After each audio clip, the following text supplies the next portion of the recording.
નમસ્કાર દર્શક મિત્રો, આપ જોઈ રહ્યા છો અરવલ્લી ગુજરાત ચેનલ। અરવલ્લી જિલ્લામાં ગ્રામ્ય વિસ્તારો હવે વિકાસથી વંચિત રહેતા લોકો પદયાત્રા કરવા મજબૂર બન્યા છે। ખાસ કરીને આદિવાસી વિસ્તારોમાં હજુ પણ લોકો વિકાસથી વંચિત ઘણા દૂર છે, જેને લઈને લોકો તંત્રના કાન ખોલવા પદયાત્રાનો દોર શરૂ થયો છે। ભિલોડા તાલુકાના વાંદિયલથી ભિલોડા તાલુકા પંચાયત સુધી ગ્રામજનોએ પદયાત્રાનો પ્રારંભ કર્યો છે।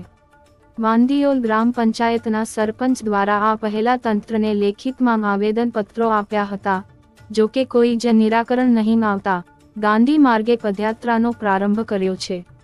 ગામમાં ડામર રોડ, ગરનાળા બનાવવા, તૂટી ગયેલા ચેક ડેમનું સમારકામ, આંગણવાડીનું જર્જરિત મકાન બનાવવા સહિતની માંગ કરવામાં આવી રહી છે। આ સાથે જ જીઆઈડીસીમાં સ્થાનિક લોકોને રોજગારી, આંબેડકર આવાસ યોજના તેમજ પંડિત દીનદયાળ યોજનાનો લાભ નહીં આપવામાં આવવાના આક્ષેપો સાથે મોટી સંખ્યામાં ગ્રામજનોએ પદયાત્રાનો પ્રારંભ કર્યો છે। એક બાજુ નેતાઓ તાલુકાની માંગણી કરી રહ્યા છે, તો બીજી બાજુ ગ્રામ્ય વિસ્તારોમાં હજુ વિકાસ ન પહોંચ્યો હોવાનો આક્ષેપ થઈ રહ્યો છે। ચૂંટાયેલા જનપ્રતિનિધિઓ આ વિસ્તારોની મુલાકાત કેમ લેતા નથી તે પણ એક મોટો સવાલ છે।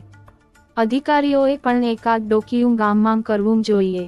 એટલું જ નહીં, રાત્રિ મુકામ જેવા કાર્યક્રમો પણ નહીં થાય તો લોકોની સાચી સમસ્યાઓ જાણી શકાય એમ છે।